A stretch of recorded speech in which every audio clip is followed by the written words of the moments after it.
Welcome to China in Focus. I'm Tiffany Meyer. Our top story. Newly released audio from last year has President Donald Trump saying he would bomb Russia if it invaded Ukraine. He gave a similar warning to China over Taiwan. In Putin I said, if you go in to Ukraine, we're going to bomb this shit out of Moscow. I'm telling you, I haven't chosen a couple of ones. The problem. Bullshit. So he goes like, I don't believe you. A prominent lawmaker is calling on several American universities to cut ties with a CCP-backed scholarship program. He says it's enabling the regime to steal U.S. technology. Nebraska Governor Jim Pillen saying no to tax credits for companies linked to the Chinese Communist Party. He shared details of his plan with us. We don't want to do business with foreign adversaries. It's that simple. We don't want them owning.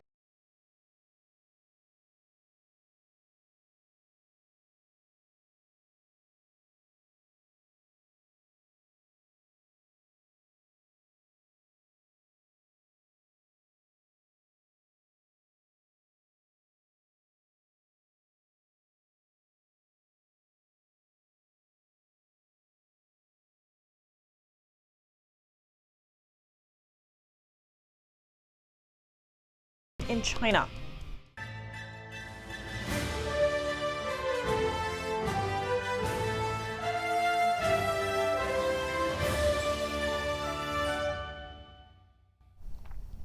Before we dive into today's news, don't forget to subscribe to our newsletter using the link down below. In tomorrow's edition, we're diving into a critical but often overlooked part of both trade and military strategy: China's control over ports around the globe. It drops Friday morning straight to your inbox. Don't miss it.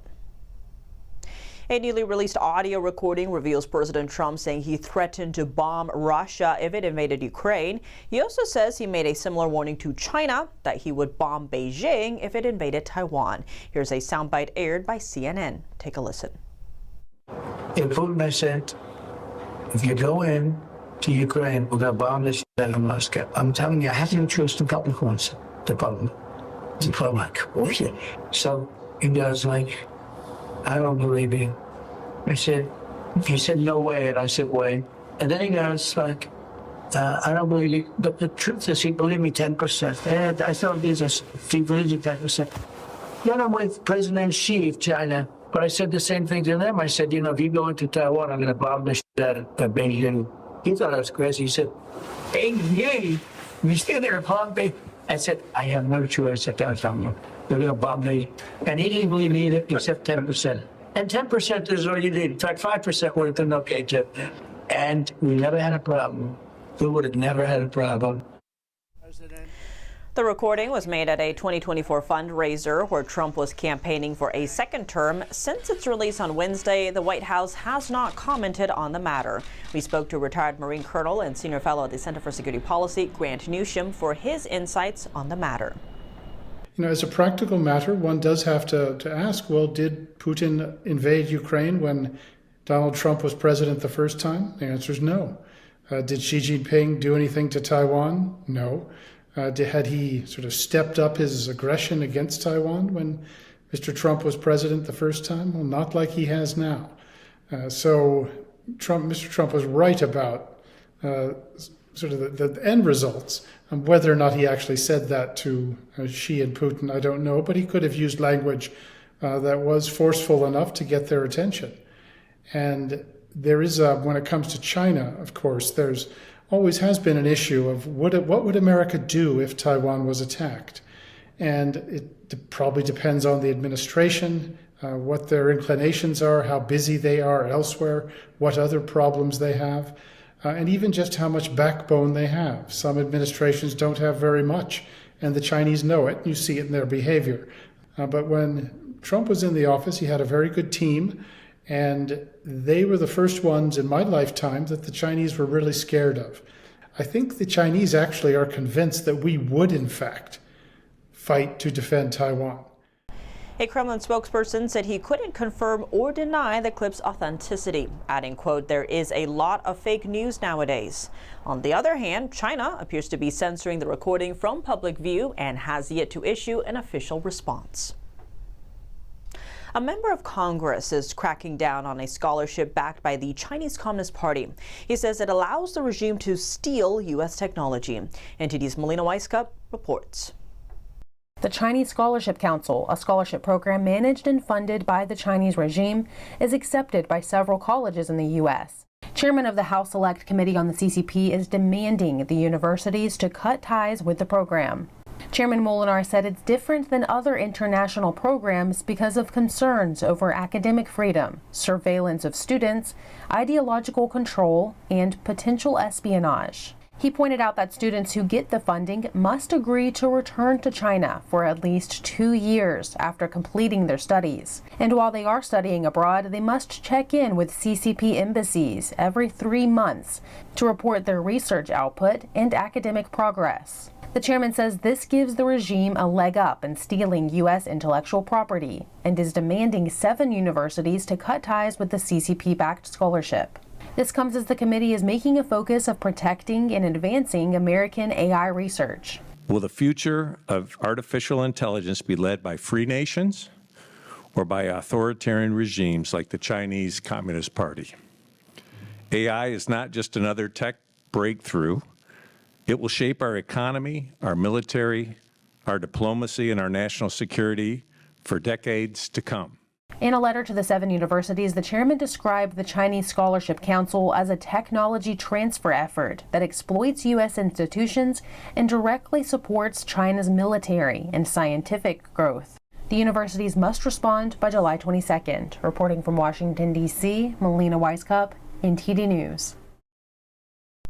7 universities are linked to the CCP-backed scholarship program. They include Dartmouth College, Temple University, University of California campuses at Davis, Irvine, and Riverside, University of Notre Dame, and University of Tennessee.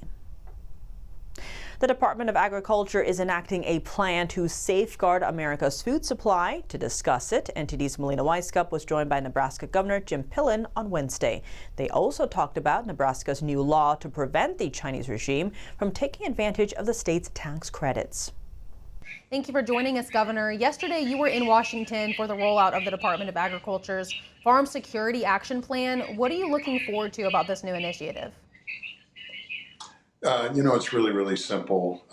We want to make sure that we protect Nebraska's family farmers and that we protect agriculture, because it's really simple.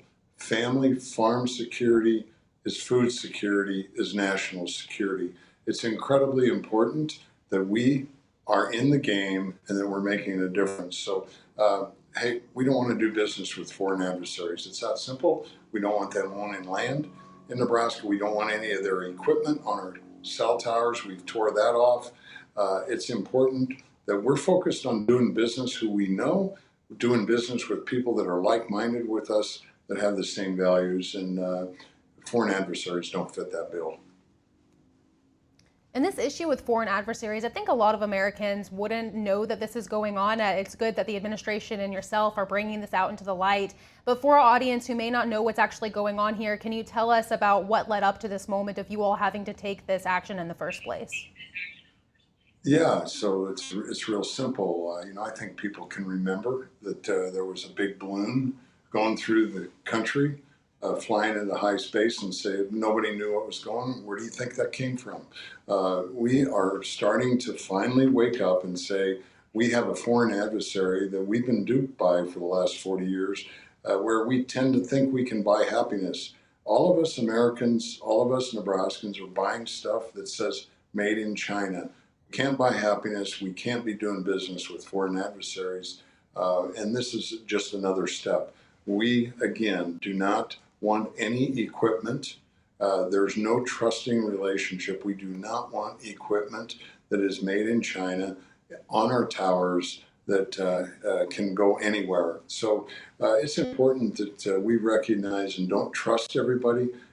Make sure that when there are businesses that are from China, they are a foreign adversary. We don't want them in our state, and I don't want them in our country. Yeah, and I think this speaks to a law that you've just signed, barring companies linked to the Chinese Communist Party from receiving Nebraska tax credits. Can you walk us through what led to that particular decision? Well, just really simple. tax credits. The reason why you have tax credits is to try to stimulate business and help business grow with people that you trust and that you're like-minded. For crying out loud, how a tax credit ever got thought of or weaseled through a hole to be going to people from foreign adversary countries makes no sense. It's a no-brainer. Doing business with China in my lifetime never ever made sense. It's a privilege being the governor of Nebraska to make a difference. Now switching gears also, but staying on the Chinese Communist Party, given the recent arrest of 2 Chinese nationals accused of smuggling a fungus described as a potential agro-terrorism threat, what risks, Governor, do we currently face with regards to the Chinese regime? Yeah, well, we have extraordinary risk, right? The bioterrorism is real. Cybersecurity is real because the goal, these folks think long term, and they're thinking about how do we destroy from within. Bioterrorism, whether it's a fungus, whether it's a virus, whatever you want to talk about, these are real live threats, and we have to be on the aggressive. It's important that we start doing business on the offense. The days of playing defense on bioterrorism and against our foreign adversaries is crazy. And I'm going to challenge every company that is that is doing business in China. Come on, how much money do you need? Let's get home. Let's fix all of our supply chain issues. Let's make things in the United States of America and in Nebraska. Let's stop buying stuff from China. Come on. Right, and it's great that you're taking this action, Governor, for the state of Nebraska so that your state can be better protected. But you're also just one state of the 50 here in America. How do you think the states can all work together to safeguard against this issue and America's food security? Are you all collaborating? Do you think there's enough collaboration going on to further this effort? Yeah, well, I think that we're all very grateful for President Trump and his team, and in particular then spearheading this with Secretary Rollins of the Department of Agriculture. Republican governors are like-minded to make things better, and obviously this is an issue that's going to be really important that we all get on the same page. Most of us affected as adversely would be governors that agriculture is gigantic, like yesterday with Governor Huckabee Sanders and Governor Lee from Arkansas and Governor Lee from Tennessee. But yeah, it's conversations, and all of us governors think very similarly, and this will be a real easy thing for us to come together so that we are developing the same policies across the land. It's important that we get in the game. It's important we're on offense, and we need to be making a lot of first downs, if you will. Governor Pillen of Nebraska, thank you so much for coming on and sharing your insights with us today. A troubling health crisis is unfolding in northwestern China's Gansu province. A lead poisoning incident was reported at a local kindergarten. Test results released by local authorities differ sharply from independent tests conducted by the children's parents. The parents' findings show some children with lead levels up to 10 times higher than U.S. safety standards and more than 3 times above China's own limits. The incident has sparked widespread concerns over environmental safety, food safety, and transparency in testing. Here are the details. According to official reports, 233 of the 251 children tested showed blood lead levels exceeding China's safety threshold of 100 micrograms per liter. But the U.S. and World Health Organization set the safety limit much lower, at just 35 micrograms per liter. Even more troubling, independent tests done by parents reveal much higher levels than those reported by local authorities. The test results for our children are in. For the girl below, Tianshui City reported a blood lead level of 143 micrograms per liter. But the test here shows 300 micrograms per liter. For the boy above, Tianshui reported 19.44 micrograms per liter, while the test here shows 352 micrograms per liter. The mother says both children were hospitalized due to lead poisoning.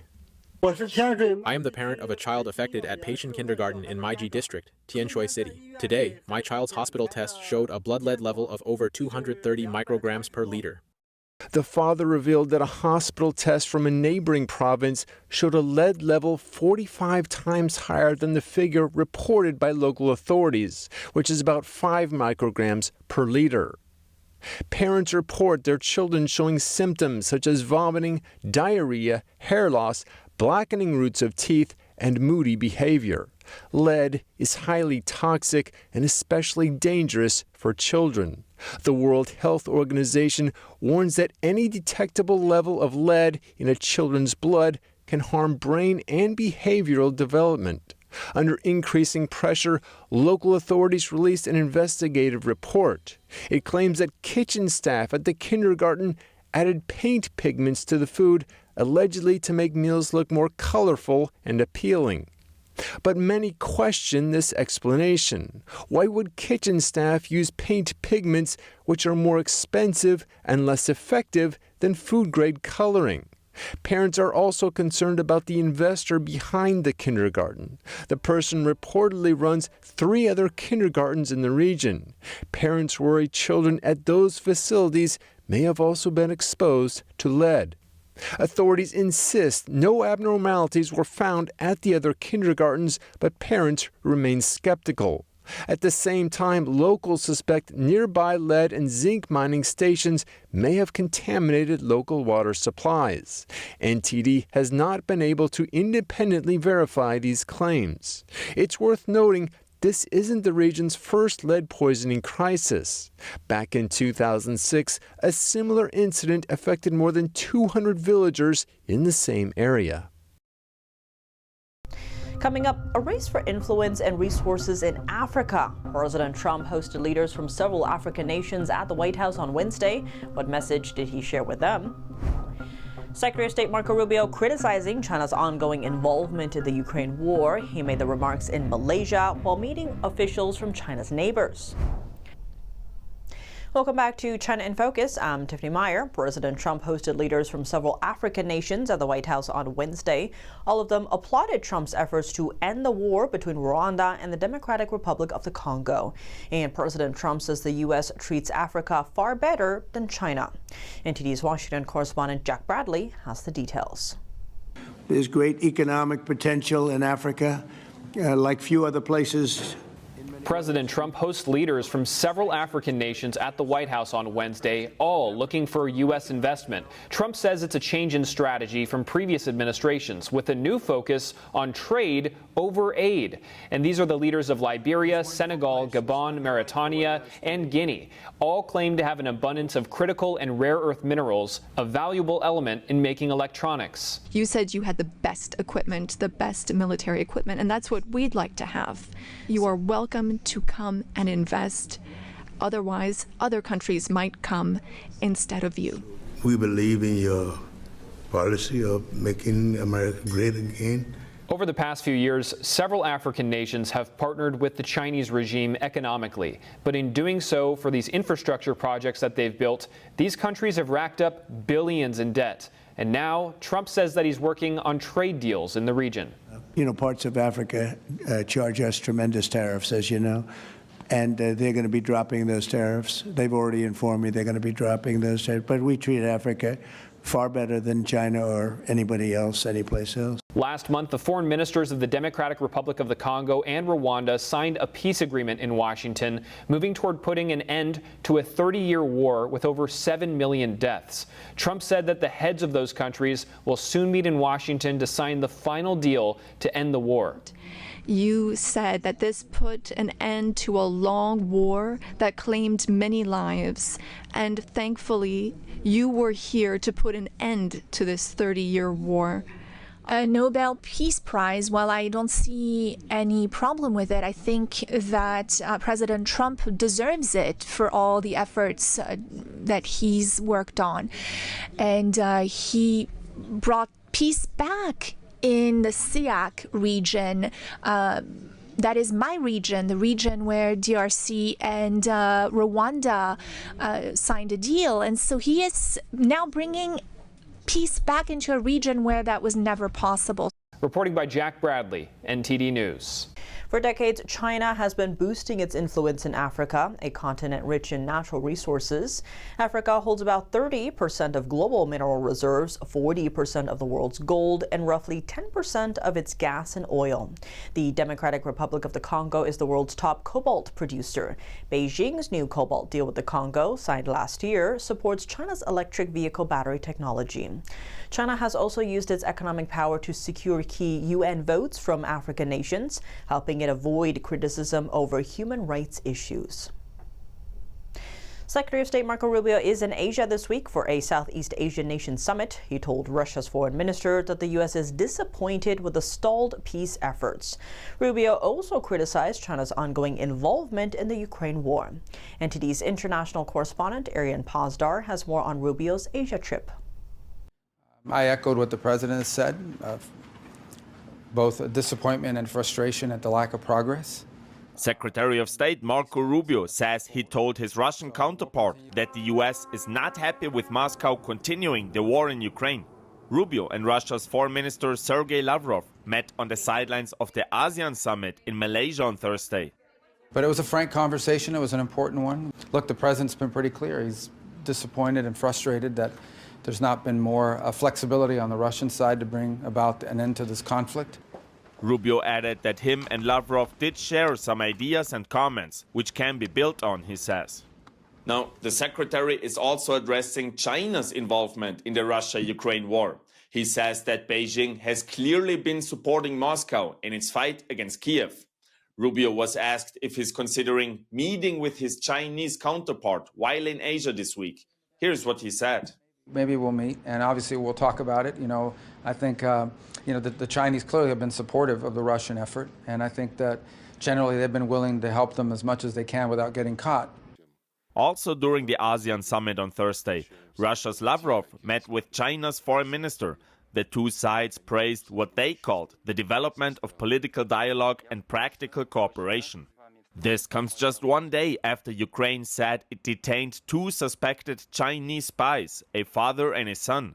They're accused of trying to transfer classified documents on a key Ukrainian missile system to China. Kiev is also set to sanction 5 companies in China. Ukraine says the companies are supplying drone parts used in Russian attacks on Kiev. Arian Pazdar, NTD News.